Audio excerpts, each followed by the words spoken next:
여러분 영화 속 장면이라고 생각하셨나요? 블레이드 러너 제5원소 백 투 더 퓨처.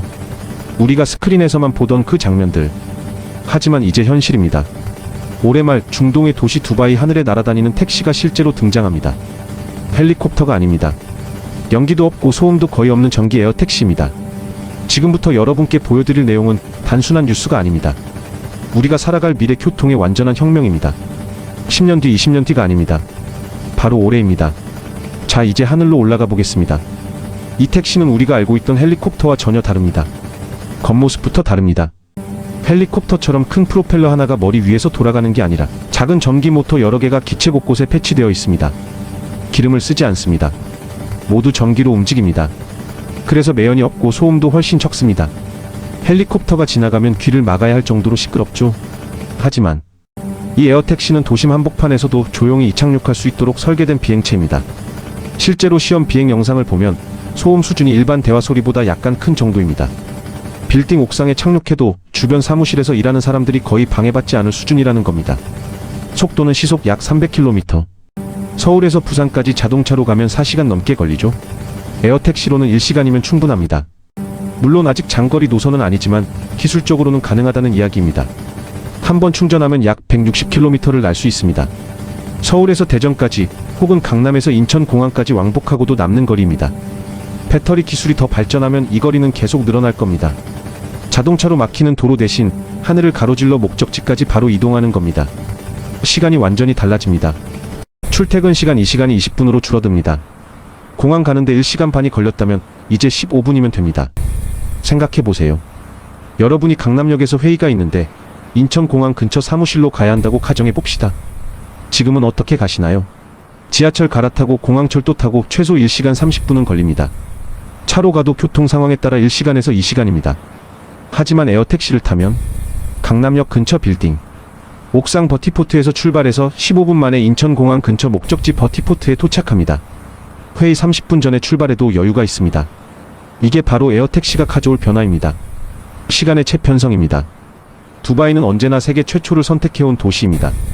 세계에서 가장 높은 빌딩 부르즈 칼리파, 사막 위에 만든 인공섬, 실내 스키장, 7성급 호텔, 무인 지하철 시스템.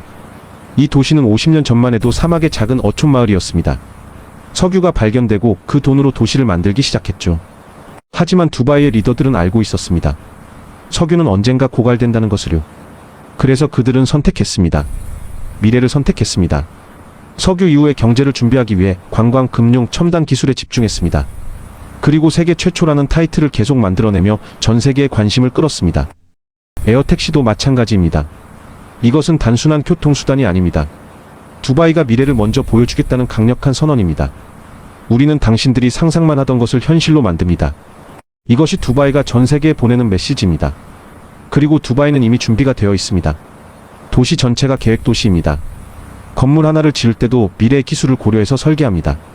버티포트, 즉 에어택시 이착륙장을 설치할 공간이 이미 많은 빌딩 옥상에 준비되어 있습니다. 법적 규제도 빠릅니다. 정부가 직접 나서서 에어택시 프로젝트를 밀어붙이고 있습니다. 두바이 교통청은 2030년까지 두바이 내 모든 교통 수단의 25%를 자율주행 및 무인 운송 수단으로 만들겠다는 목표를 세웠습니다. 에어택시는 그 목표의 핵심입니다.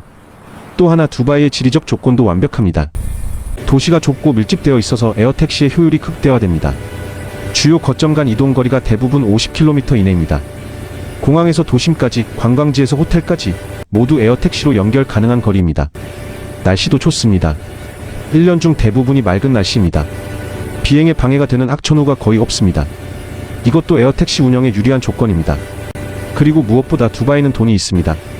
초기 투자 비용이 엄청나게 들어가는 이런 프로젝트를 감당할 수 있는 자본력이 있습니다. 실패해도 다시 시도할 수 있는 여유가 있습니다. 이 모든 조건이 맞아떨어진 도시, 그것이 바로 두바이입니다. 많은 분들이 가장 궁금해하시는 부분일 겁니다. 정말 안전한가요? 당연한 질문입니다. 하늘을 난다는 것 자체가 위험해 보이니까요. 자동차는 고장나면 길가에 세우면 됩니다. 하지만 하늘에서 고장나면 떨어지는 거 아닌가요?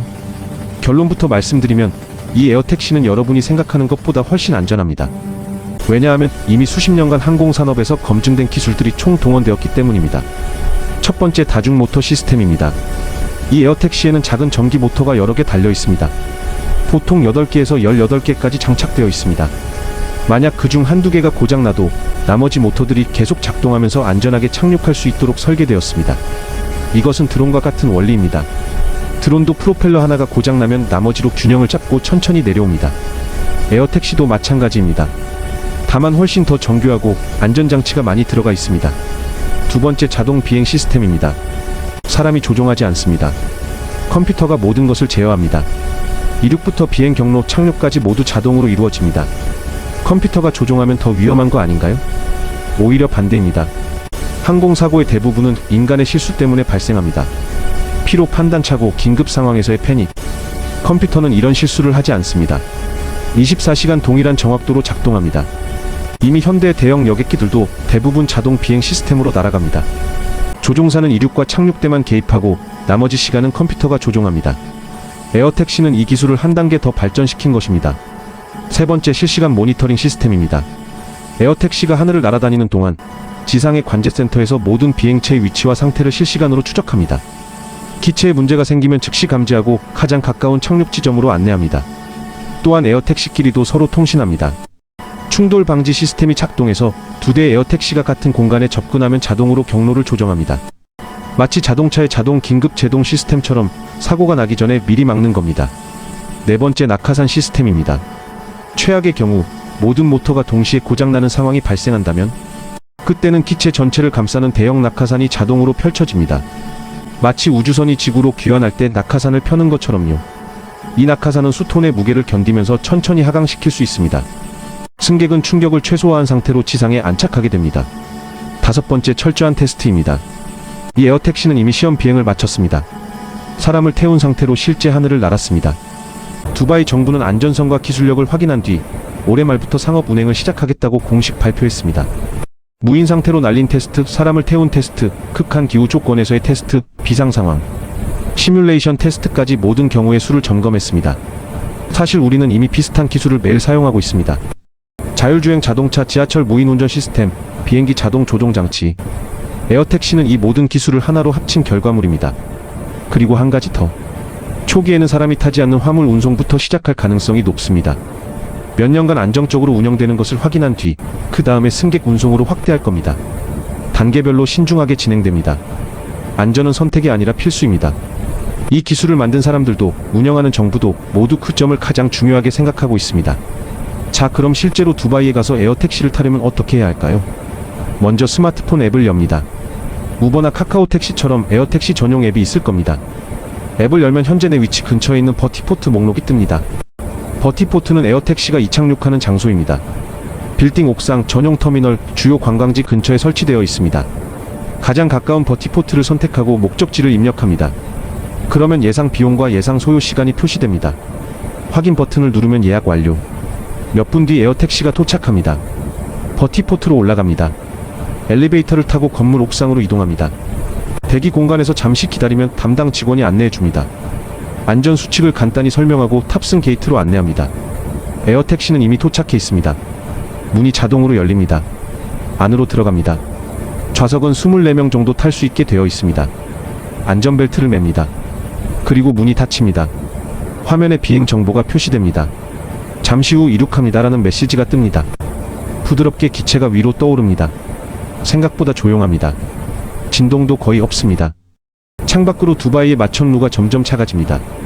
하늘 위에서 본 두바이는 완전히 다른 세상입니다. 부르즈 칼리파가 눈앞에 펼쳐지고 야자수 모양의 인공섬 팜 주메이라가 보입니다. 사막과 바다가 만나는 경계선이 한눈에 들어옵니다. 비행은 15분 정도 걸립니다. 목적지 버티포트가 가까워지면 화면에 곧 착륙합니다라는 메시지가 뜹니다. 천천히 하강합니다. 거의 느껴지지 않을 정도로 부드럽게 착륙합니다. 문이 열리고 내립니다. 직원이 다음 행선지를 안내해줍니다. 엘리베이터를 타고 내려가면 이미 목적지에 도착한 겁니다. 요금은? 초기에는 비쌀 겁니다. 한 번 탑승에 수십만 원에서 100만 원 정도 예상됩니다. 지금의 헬리콥터 투어와 비슷한 가격대입니다. 하지만 시간이 지나고 대중화되면 가격은 계속 내려갈 겁니다. 테슬라 전기차도 처음 나왔을 때는 억대였습니다. 지금은 보급형 모델은 5천만 원대입니다. 에어택시도 마찬가지입니다.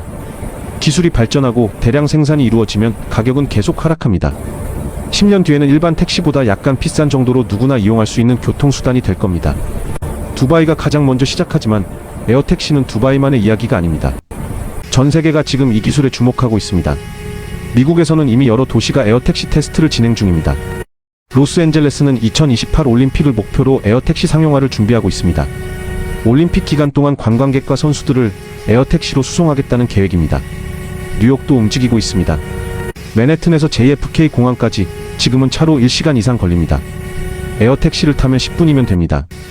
뉴욕시는 이미 여러 빌딩 옥상에 버티포트 설치 허가를 내주었습니다. 유럽에서는 파리가 가장 적극적입니다. 2024 올림픽 때 시범 운영을 했고 이제 정식 상용화를 준비 중입니다. 센강 위를 가로지르는 에어택시 노선이 곧 열릴 예정입니다. 독일의 미넨, 영국의 런던, 이탈리아의 로마도 모두 에어택시 프로젝트를 진행하고 있습니다. 아시아도 마찬가지입니다. 싱가포르는 이미 2019년부터 에어택시 시험 비행을 시작했습니다. 도시 국가라는 특성상 에어택시의 효율이 극대화될 수 있는 환경입니다. 일본은 2025 오사카 엑스포를 목표로 에어택시 시연을 준비했습니다. 도쿄도 도심 혼잡을 해결하기 위한 대안으로 에어택시를 검토하고 있습니다. 중국은 이미 수십 개 에어택시 제조회사가 경쟁하고 있습니다. 정부의 전폭적인 지원 아래 대규모 투자가 이루어지고 있습니다. 중국은 전기차 시장을 장악한 것처럼 에어택시 시장도 선점하려 하고 있습니다. 한국은 어떨까요? 현대자동차그룹이 에어택시 개발에 뛰어들었습니다. S-A1이라는 모델을 공개했고 실제 비행 테스트도 성공했습니다. 2028년 상용화를 목표로 하고 있습니다. 서울시도 여의도와 인천공항을 연결하는 에어택시 노선을 검토 중입니다. 한강 위를 가로지르는 에어택시의 모습을 곧 볼 수 있을지도 모릅니다. 전 세계 에어택시 시장 규모는 2040년까지 약 1조 5천억 달러로 성장할 것으로 예상됩니다. 우리 돈으로 약 2천조 원입니다. 엄청난 시장입니다. 이것은 단순히 새로운 교통수단이 하나 생기는 게 아닙니다. 도시 구조가 바뀝니다. 부동산 가치가 재편됩니다. 일자리가 새로 생기고 산업 지형이 달라집니다. 자동차가 처음 나왔을 때를 생각해 보세요. 마차를 만들던 사람들은 일자리를 잃었지만 자동차 공장에서 수백만 개의 새로운 일자리가 생겼습니다. 주유소, 정비소, 보험사, 물류회사, 자동차 하나가 만들어낸 산업 생태계는 어마어마합니다. 에어택시도 마찬가지입니다. 버티포트 건설, 충전 인프라, 관제 시스템 정비, 기술자, 보험 상품, 수많은 새로운 산업과 일자리가 만들어질 겁니다. 그리고 이것은 이제 막 시작일 뿐입니다. 많은 분들이 이렇게 묻습니다. 그럼 한국에서도 탈 수 있을까요? 결론부터 말씀드리면 언젠가는 가능합니다. 다만 넘어야 할 선이 몇 개 있습니다. 첫 번째, 법과 제도입니다. 한국은 항공 관련 규제가 매우 엄격합니다. 안전을 최우선으로 하기 때문입니다. 좋은 일이지만 새로운 기술을 도입하는 데는 시간이 걸립니다. 에어택시가 날아다니려면 항공법이 개정되어야 합니다. 비행고도, 비행구역, 안전기준, 조종사 자격 모임 비행이지만 관리 인력은 필요합니다. 보험 기준 등 수많은 법적 사항들이 정비되어야 합니다. 국토교통부는 이미 도시망공교통유 AM 로드맵을 발표했습니다. 2025년 실증, 2030년 상용화를 목표로 하고 있습니다. 계획대로라면 5년 안에 한국 하늘에서도 에어택시를 볼 수 있습니다. 하지만 계획과 현실은 다를 수 있습니다. 예상치 못한 문제가 생기면 일정이 늦춰질 수도 있습니다. 두 번째, 인프라입니다. 에어택시가 이착륙할 버티포트가 필요합니다. 서울 같은 대도시는 빌딩이 빽빽하게 들어서 있어서 새로운 버티포트를 만들 공간을 찾기가 쉽지 않습니다. 기존 건물 옥상을 개조하는 방법도 있지만 그러려면 건물주의 동의가 필요하고 건축법규도 맞춰야 합니다. 또 주변 주민들의 반발도 예상됩니다. 소음 때문에 못 살겠다, 안전사고 위험이 있다는 민원이 나올 수 있습니다. 이런 문제들을 하나씩 해결하려면 시간이 걸립니다. 세 번째, 비용입니다. 초기 도입 비용이 만만치 않습니다. 에어택시 한 대 가격이 수십억 원입니다. 버티포트 건설 비용도 만만치 않습니다. 충전 인프라, 관제 시스템까지 구축하려면 천문학적인 돈이 듭니다. 누가 이 돈을 낼 것인가? 정부가 전부 부담하기에는 부담이 크고 민간 기업이 투자하려면 수익성이 포장되어야 합니다.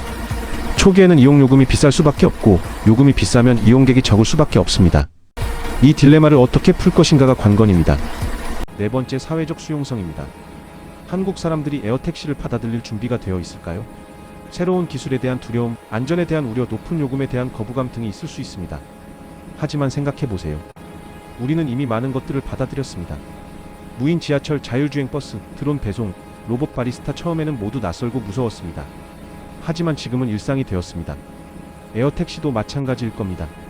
처음 12년은 얼리 어답터들만 이용할 겁니다. 그들의 경험이 SNS에 퍼지고 언론에 보도되고 안전성이 입증되면 점점 더 많은 사람들이 시도할 겁니다. 그리고 한번 타본 사람은 다시 탑니다. 편리함을 경험하면 다시 돌아가기 어렵습니다. 현실적으로 한국에서 에어택시를 탈 수 있는 시기는 2030년 전후가 될 것으로 보입니다. 두바이보다 5년 정도 늦지만 그렇게 먼 미래는 아닙니다. 두바이는 지금 그 첫 시험을 대신해주고 있는 도시입니다. 그들이 겪는 시행착오를 우리는 배우게 될 겁니다. 그들이 만든 표준과 시스템을 우리는 참고하게 될 겁니다. 그리고 어느 날 우리도 당연하게 에어택시를 타고 출근하는 날이 올 수 있습니다. 에어택시가 상용화되면 세상은 어떻게 바뀔까요? 단순히 하늘을 나는 택시 하나 생겼네 정도의 변화가 아닙니다. 도시 전체가 재편됩니다. 첫 번째, 거리의 개념이 사라집니다. 지금은 어디에 살 것인가를 정할 때 직장과의 거리를 가장 먼저 생각합니다. 출퇴근 시간 1시간 이내, 지하철역 도보 10분 이내, 이런 조건들이 집값을 좌우합니다. 하지만 에어택시 시대가 오면 강남에서 일하는데 인천에 살아도 괜찮습니다. 20분이면 도착하니까요. 서울에서 일하는데 춘천에 살아도 됩니다. 30분이면 되니까요. 도심의 비싼 집값 때문에 좁은 원룸에서 사는 대신 교외에 넓고 쾌적한 집에서 살 수 있습니다. 같은 돈으로 훨씬 좋은 환경을 누릴 수 있습니다. 부동산 시장이 완전히 재편됩니다. 지금은 역세권이 최고의 입지 조건입니다. 하지만 에어택시 시대에는 버티포트 근처가 새로운 프리미엄이 됩니다. 건물 옥상에 버티포트가 있는 아파트 단지, 도보 5분 거리에 버티포트가 있는 오피스텔, 이런 곳들의 가치가 급등할 겁니다. 반대로 지금은 비싼 강남 한복판 오피스텔이지만 버티포트 접근성이 떨어지는 곳은 상대적으로 가치가 하락할 수도 있습니다. 두 번째, 출퇴근 문화가 바뀝니다. 지금은 출퇴근 시간 2시간이 당연합니다. 아침 7시에 일어나서 9시에 출근하려면 집에서 나서야 할 시간이 7시 30분입니다. 저녁 6시에 퇴근하면 집에 도착하는 시간은 8시입니다. 하루에 4시간을 출퇴근했습니다. 일주일이면 20시간, 한 달이면 80시간입니다. 1년이면 거의 1000시간을 출퇴근해 맞습니다. 하지만 에어택시를 타면 출퇴근 시간이 20분으로 줄어듭니다. 하루에 40분, 일주일에 3시간, 한 달에 13시간입니다. 1년이면 160시간입니다. 840시간이 절약됩니다. 35일입니다. 한 달이 넘는 시간을 되찾는 겁니다. 이 시간으로 무엇을 할 수 있을까요? 운동, 독서, 가족과의 시간, 취미생활, 삶의 질이 완전히 달라집니다. 세 번째, 도시 계획이 바뀝니다. 지금까지 도시는 지상 중심으로 설계되었습니다. 도로를 만들고 그 위에 건물을 짓고 지하에 지하철을 뚫었습니다. 하지만 에어택시 시대에는 입체적 도시가 됩니다. 지상, 지하 그리고 하늘까지 모두 활용하는 3차원 도시입니다. 건물을 설계할 때부터 버티포트를 고려합니다. 옥상은 더 이상 버려지는 공간이 아닙니다. 중요한 교통 허브가 됩니다. 새로운 건물을 지을 때 버티포트 설치 가능 여부가 필수 조건이 됩니다. 재건축, 재개발을 할 때도 버티포트 공간을 확보하는 것이 의무화될 수 있습니다. 네 번째, 환경이 좋아집니다. 지금은 도심 도로가 자동차로 가득합니다. 매연이 나오고 소음이 심하고 교통체증이 일상입니다. 하지만 에어택시가 일반화되면 도로를 달리는 자동차 수가 줄어듭니다. 특히 택시, 승용차가 줄어듭니다. 에어택시를 타면 되니까요. 도로가 한산해집니다.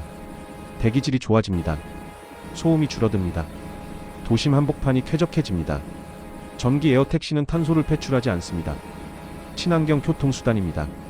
기후 위기 시대에 이것은 매우 중요한 장점입니다. 다섯 번째, 비즈니스 환경이 바뀝니다. 지금은 중요한 회의가 있으면 최소 23시간 전에 출발해야 합니다. 교통체증을 고려해야 하니까요. 하지만 에어택시 시대에는 회의 30분 전에 출발해도 됩니다. 일정 관리가 훨씬 효율적으로 됩니다. 하루에 여러 도시를 오가며 미팅을 할 수 있습니다. 아침에 서울에서 회의하고 점심에 부산에서 미팅하고 오후에 다시 서울로 돌아와서 저녁 약속을 잡을 수 있습니다. 비즈니스 속도가 빨라집니다. 의사 결정이 빨라집니다. 생산성이 높아집니다. 여섯 번째, 관광산업이 바뀝니다. 에어택시로 도시를 관광하는 스카이 투어 상품이 생깁니다. 지금도 헬리콥터 투어가 있지만 비싸고 소음이 심해서 대중적이지 않습니다. 하지만 전기 에어택시는 조용하고 가격도 점점 저렴해질 겁니다. 누구나 부담 없이 하늘에서 도시를 내려다 볼 수 있게 됩니다. 서울의 한강, 남산타워, 광화문, 강남, 이 모든 것을 하늘에서 보는 15분짜리 투어 상품. 가격은 10만원 정도. 충분히 매력적입니다. 제주도 관광도 바뀝니다. 제주공항에서 성산일 출봉까지 차로 1시간 걸립니다. 에어택시로는 10분입니다. 한라산 정상을 하늘에서 보고 우도 위를 지나가고 섭지코지에 착륙합니다. 완전히 새로운 관광 경험입니다. 일곱 번째, 응급 의료 시스템이 바뀝니다. 에어택시 기술은 응급 환자 이송에도 활용됩니다.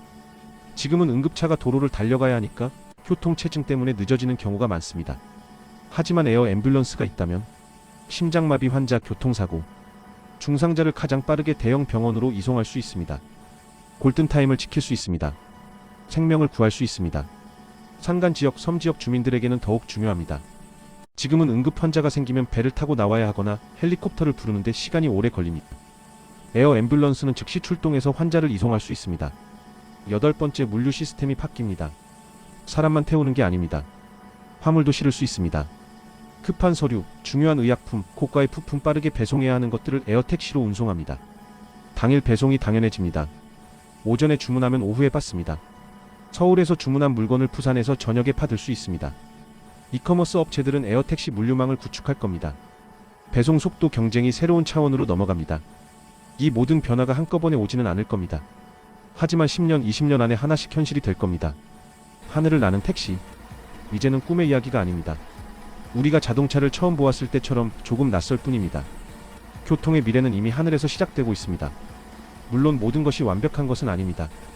에어택시가 상용화되기 위해 아직 해결해야 할 기술적 과제들이 있습니다. 첫 번째, 배터리 기술입니다. 지금의 전기 에어택시는 한 번 충전으로 약 160km를 날 수 있습니다. 도심 단거리 이동에는 충분하지만 장거리 운항에는 부족합니다. 배터리 용량을 늘리면 무게가 증가합니다. 무게가 증가하면 더 많은 전력이 필요합니다. 악순환입니다. 그래서 배터리 기술의 혁신이 필요합니다. 더 가볍고 더 오래가는 배터리. 전 세계 배터리 업체들이 연구 중입니다. 좋은 소식은 배터리 기술이 빠르게 발전하고 있다는 점입니다. 10년 전 전기차 배터리와 지금 전기차 배터리를 비교하면 성능이 2배 이상 좋아졌습니다. 같은 속도로 발전한다면 5년 뒤 에어택시 배터리는 지금보다 훨씬 좋아질 겁니다. 두 번째, 충전 인프라입니다. 에어택시가 많아지면 충전소도 많이 필요합니다. 버티포트마다 충전 시설이 있어야 합니다. 문제는 충전 속도입니다. 지금의 전기차는 급속 충전에도 30분 이상 걸립니다. 에어택시가 30분씩 충전하고 있으면 회전율이 떨어집니다. 수익성이 나빠집니다. 그래서 초고속 충전 기술이 필요합니다. 5분 만에 80% 충전하는 기술. 이것도 연구 중입니다. 또 하나의 해법은 배터리 교체 시스템입니다. 충전하는 대신 배터리를 통째로 갈아 끼우는 겁니다. 전동 킥보드처럼요. 23분이면 교체 완료. 바로 다시 운행 가능합니다. 세 번째, 날씨 문제입니다. 비, 눈, 강풍, 안개, 악천후에는 에어택시가 날 수 없습니다. 안전을 위해 운행을 중단해야 합니다. 하지만 승객 입장에서는 불편합니다.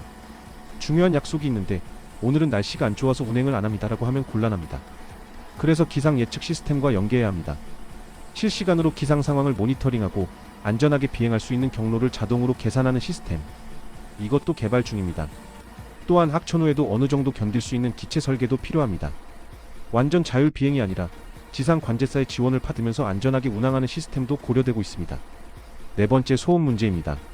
조용하다고 했지만 완전히 무음은 아닙니다. 여러 대가 동시에 날아다니면 소음이 누적됩니다. 특히 주거 지역 위를 지나갈 때 민원이 발생할 수 있습니다. 그래서 비행 경로 설정이 중요합니다. 가능한 한 주거 지역을 피해서 날도록 경로를 짜야 합니다. 또한 더 조용한 프로펠러 설계, 소음 척감 기술 개발도 계속 이루어지고 있습니다. 다섯 번째, 공역 관리입니다. 하늘에 에어택시가 수백 대씩 날아다니면 충돌 위험이 있습니다. 그래서 정교한 교통관제 시스템이 필요합니다.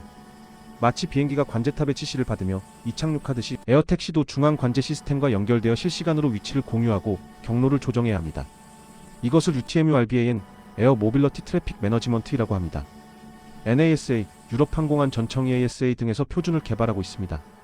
한국도 국토교통부 주도로 UTM 시스템 구축을 준비하고 있습니다. 여섯 번째, 사이버 보안입니다. 에어택시는 모두 컴퓨터로 제어됩니다. 만약 해커가 이 시스템을 공격하면 생각만 해도 끔찍합니다. 그래서 강력한 사이버 보안 시스템이 필수입니다. 해킹 방지, 암호화 통신, 다중 인증 시스템 최고 수준의 보안 기술이 적용되어야 합니다. 항공산업은 이미 수십 년간 사이버 보안에 투자해왔습니다. 그 경험과 기술을 에어택시에도 적용할 겁니다. 이런 과제들이 아직 남아있지만 모두 해결 가능한 문제들입니다. 기술적으로 불가능한 게 아니라 시간과 투자가 필요한 것들입니다. 그리고 중요한 것은 이미 많은 사람들이 이 문제들을 해결하기 위해 일하고 있다는 점입니다. 전 세계 최고의 엔지니어들, 과학자들, 기업들이 이 프로젝트에 참여하고 있습니다. 두바이 에어택시 상용화는 그 노력의 첫 결실입니다. 에어택시 산업은 엄청난 돈이 움직이는 시장이 될 겁니다. 그렇다면 누가 이 시장에서 돈을 벌까요? 첫 번째, 에어택시 제조사입니다. 비행체를 만드는 회사들입니다. 미국의 조비 에비에이션, JOBY 에이비에이션, 독일의 볼로콥터 VOL OCOPTR, 중국의 이항이H행, 한국의 현대자동차 이들이 선두주자입니다. 조비 에비에이션은 이미 미국 연방항공청 FAA로부터 인증을 받기 위해 최종 단계를 밟고 있습니다. 토요타가 수천억 원을 투자했고 델타항공과 파트너십을 맺었습니다. 볼로콥터는 두바이, 싱가포르와 계약을 맺었습니다. 유럽 시장을 장악하려 하고 있습니다. 이항은 중국 정부의 전폭적인 지원을 받고 있습니다. 이미 수백 대의 에어택시를 생산했고 중국 여러 도시에서 시범 운영 중입니다. 현대자동차는 2028년 상용화를 목표로 개발 중입니다. 한국뿐 아니라 미국, 유럽 시장 진출도 노리고 있습니다. 이 회사들의 주가는 앞으로 어떻게 될까요? 전기차 시장을 보면 예측할 수 있습니다. 테슬라는 10년 만에 시가총액이 100배 이상 증가했습니다. 에어택시 회사들도 비슷한 성장을 할 가능성이 있습니다. 두 번째, 배터리 및 부품 제조사입니다. 에어택시 핵심은 배터리입니다. 배터리 성능이 에어택시의 성능을 좌우합니다. 한국의 LG에너지솔루션, 삼성 SDI, SK온 이들이 에어택시용 배터리 시장을 놓고 경쟁하고 있습니다. 또한 모터, 프로펠러, 제어 시스템, 센서 수많은 부품들이 필요합니다. 이 부품들을 공급하는 중소기업들도 함께 성장할 겁니다. 세 번째, 인프라 건설 회사입니다. 버티포트를 짓는 회사들입니다. 버티포트는 단순한 착륙장이 아닙니다. 승객 대기실, 충전시설, 관제 시스템, 안전시설, 복잡한 구조물입니다. 공항 터미널을 작게 만든 것과 비슷합니다. 건설사, 설계사, 엔지니어링사들이 이 시장에 뛰어들 겁니다. 네 번째, 운영회사입니다. 에어택시를 실제로 운영하는 회사들입니다. 우버는 이미 유버 에어 프로젝트를 발표했습니다. 에어택시 호출 플랫폼을 만들고 있습니다. 카카오 모빌리티, 네이버도 관심을 보이고 있습니다. 항공사들도 뛰어들 겁니다. 대한항공, 아시아나항공이 도심 항공 교통 사업을 검토하고 있습니다. 이미 항공 운영 노하우가 있으니까 에어택시 운영도 가능합니다. 다섯 번째, 데이터 및 소프트웨어 회사입니다. 에어택시는 데이터 덩어리입니다. 비행 경로, 승객 정보, 교통 흐름, 날씨 데이터, 엄청난 양의 데이터가 생성됩니다. 이 데이터를 분석하고 최적화하고 서비스를 개선하는 회사들이 돈을 벌 겁니다. 인공지능 기술도 중요합니다.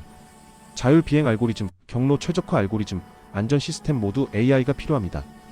구글, 아마존, 마이크로소프트 같은 빅테크 기업들도 이 시장에 관심을 보이고 있습니다. 여섯 번째, 보험 회사입니다. 에어택시에도 보험이 필요합니다. 사고가 나면 누가 책임을 질 것인가? 보험 상품이 필요합니다. 새로운 형태의 보험 상품이 개발될 겁니다. 에어택시 탑승자 보험, 운영사 책임 보험, 기체 보험, 제3자 피해 보험, 보험 시장도 커질 겁니다. 일곱 번째, 정비 및 유지 보수 회사입니다. 에어택시는 비행기처럼 정기적인 점검과 정비가 필요합니다. 부품 교체, 배터리 관리, 소프트웨어 업데이트, 이런 일을 하는 전문 기술자들이 필요합니다. 새로운 일자리가 만들어집니다. 항공 정비 업체들이 에어택시 정비 사업에 뛰어들 겁니다. 정비학원, 자격증 제도도 생길 겁니다. 여덟 번째, 콘텐츠 및 광고 업체입니다. 에어택시 안에서 승객들이 15분 동안 무엇을 할까요? 창밖을 보거나 스마트폰을 보거나 광고를 보겠죠. 에어택시 안 광고 시장이 생깁니다. 좌석 앞 화면에 광고가 나올 수도 있고 AR 글라스를 쓰고 가상 광고를 볼 수도 있습니다. 또한 스카이 투어 같은 관광 콘텐츠, 에어택시 탑승 경험을 담은 영상 콘텐츠도 인기를 끌 겁니다. 유튜버들이 앞다투어 에어택시 탑승 영상을 찍을 겁니다. 이 모든 산업을 합치면 2040년까지 약 2천조 원 규모의 시장이 만들어질 것으로 예상됩니다. 그리고 이것은 직접적인 시장만 계산한 겁니다. 간접적인 파급 효과까지 포함하면 그 몇 배가 될 겁니다. 자동차 산업이 100년 동안 만들어낸 경제적 가치를 생각해 보세요. 에어택시도 비슷한 규모의 가치를 만들어낼 겁니다. 지금 투자자들은 이 시장을 주시하고 있습니다. 어느 회사가 승자가 될 것인가? 어느 기술이 표준이 될 것인가? 두바이 에어택시 상용화는 그 질문에 대한 첫 번째 답이 될 겁니다. 하지만 모든 사람이 에어택시를 환영하는 것은 아닙니다. 새로운 기술이 등장할 때마다 논쟁이 생기듯 에어택시도 마찬가지입니다. 첫 번째 논쟁, 부자들만의 교통수단이 아니냐는 비판입니다. 초기 요금이 비쌉니다. 한 번 타는데 수십만 원에서 100만 원. 일반 서민들이 부담하기 어려운 가격입니다. 결국 부유층만 이용할 수 있는 럭셔리 서비스가 되는 거 아니냐는 지적입니다. 이것은 타당한 우려입니다. 하지만 역사를 보면 모든 신기술이 처음에는 비쌌습니다. 자동차, 비행기, 스마트폰 모두 처음에는 부자들의 전유물이었습니다. 하지만 시간이 지나면서 대중화되었습니다. 가격이 내려가고 누구나 이용할 수 있게 되었습니다. 에어택시도 마찬가지일 겁니다. 초기 10년은 얼리어답터와 부유층 중심이겠지만 20년, 30년 뒤에는 중산층도 부담 없이 이용할 수 있는 교통수단이 될 겁니다. 중요한 것은 접근성을 높이기 위한 정책입니다. 정부가 보조금을 지급하거나 대중교통처럼 일부 노선을 공공이 운영하는 방법도 있습니다. 두 번째 논쟁, 소음과 프라이버시 문제입니다. 조용하다고 하지만 여러 대가 머리 위를 날아다니면 소음이 쌓입니다. 특히 주거 지역 주민들은 민감할 수밖에 없습니다. 또한 에어택시에는 카메라와 센서가 달려 있습니다.